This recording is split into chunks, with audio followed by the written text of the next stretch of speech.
Hi, this is Marlene, Astrologer Extraordinaire. So I was watching a video earlier today, a YouTube, and it showed up in my feed and it looked like an interesting story. And the lesson really is on humility. The story unfolds in Los Angeles. It's in this old little record memorabilia shop. And apparently the store owner has been there for like 40 years. So he's probably seen a lot, seen all kinds of people come in there. A lot of people still tend to judge the book by its cover. So in enters the store, the man comes in his probably early to mid 60s, and he's got these brown dark sunglasses on. He's got shoulder length, a little bit longer, brown hair. He's wearing a pair of jeans with a couple little tears in them, some tennis shoes, black t-shirt, big silver chain around his neck with a cross on it, all kinds of tattoos. It's Ozzy Osbourne. So it turns out the store owner does not recognize who this is. So he begins to look through some of the albums. As the store owner is observing him, this is just some dreg who rolled in off the street. He's not going to be able to even afford the section of albums that he's looking through, which probably run about $200 to $300. And so he finally decides to speak up. Is there anything I can help you with? And so Ozzy says, well, do you have any old albums by like Black Sabbath? And so now the store owner recognizes, oh, he has an English accent. Still doesn't think anything of it, and wanders over and he says, well, I have this and that. And he says, well, I'd be interested in if you have a UK first press of that album. And I'm thinking, well, I have that album, but not a UK first press. No doubt, I'm 99.9% sure I don't have that because I bought mine in the US. Then I guess the gentleman responds and he says, well, that's $15,000. So Ozzy still, is very cool, calm, and collected. Now, this is somebody that has traveled the world over who knows how many times in his concert years, and how many different kinds of people that he's had to bounce off of, and derogatory comments he might have heard, and it just rolls off his back like water off a duck's back. He doesn't care. This is nothing new to him. Just cool, calm, and collected, minding his own business. Now, about this time, somebody else enters the store.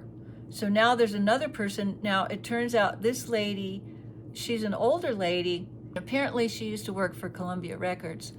She's looking at him like, There's a hint that she thinks she might know who this is, but she doesn't say anything. She's known the store owner for apparently some decades, and has commented, perhaps you're a little bit rude to customers, or you're kind of condescending or patronizing, and you have this little attitude adjustment that maybe you need to make. But she's not saying that. This is kind of revealed later. She's just quietly observing, like, well, let's just see how this plays out. So then another person enters. So the store owner goes over right away. Why? Because he sees that this guy has got a really sharp suit on. He's got a Rolex watch. Now, it turns out that this guy recognizes Ozzy Osbourne. The store owner's realizing, yeah, I did see on his knuckles OZZY, but it's probably just some big fan of his or something like that. Didn't really put two and two together. So now the store owner is starting to turn around, and now he's becoming a little bit embarrassed. And Ozzy sees this poster on a wall, and he sees that his signature is on it. And he's saying, how much for that poster? And now the guy realizes that he can purchase that. So he ends up purchasing the poster and the album. And although when he first initially pulled the credit card out, the store owner says to, I'm embarrassed. As a matter of fact, I want you to have that as a gift. And Ozzy's like, no. He goes, look, you've got rent to pay. You have a business to run. I understand. I get that all the time. People think that I can't afford this or that because I'm what I'm wearing. The moral of the story is I was going to connect this to the last narcissist that I dated, because that narcissist judged me.